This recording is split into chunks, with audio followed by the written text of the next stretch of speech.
Today's Zwift tip, we have Dr. Stephen Lane from HP Tech to talk about a time-crunched warm-up for your next Zwift race, e-fondo, or even just getting through ERG mode.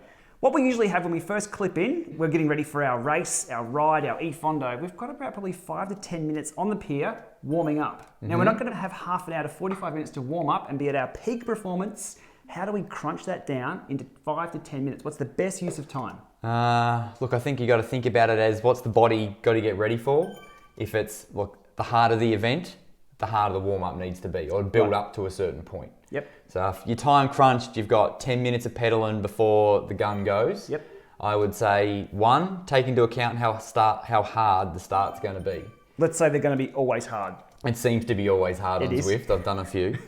So if it's going to be hard, you need to build up to that intensity for a brief period. Right. So you might just work through your training zones or just start nice and easy, build up to that intensity just as a ramp. Typical ramp, so you just ramp the power up, get your heart rate up over about a 10-minute period. Right. It can be as simple as that. 10 minutes, start easy, build up the intensity, pull the pin a couple of minutes before the race, grab a drink, whatever, ready to go. So to break that down, first minute or so, what would you do? Just legs moving? Yeah, Making just sure get the legs moving. You don't have to start super hard. It should be pretty easy. Yep. Easiest gear.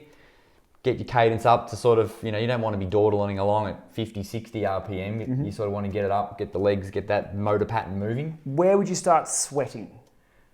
You probably wouldn't start sweating within the first 10 minutes, I wouldn't think. Okay. If you can have a little bit of sweat on the brow, maybe. That's what I always But use. you don't want to be huffing and puffing and doing, a half of a 20-minute effort before a race. Right, okay, so that's how we can get it done in 10 minutes. So first minute, I'd go probably easy, and then you're saying ramp that up, but at least leave yourself another 2 minutes at the end there just to cool down and let get everything ready. come back to neutral again. Right. I think the main points you got to think about is one, blood flow.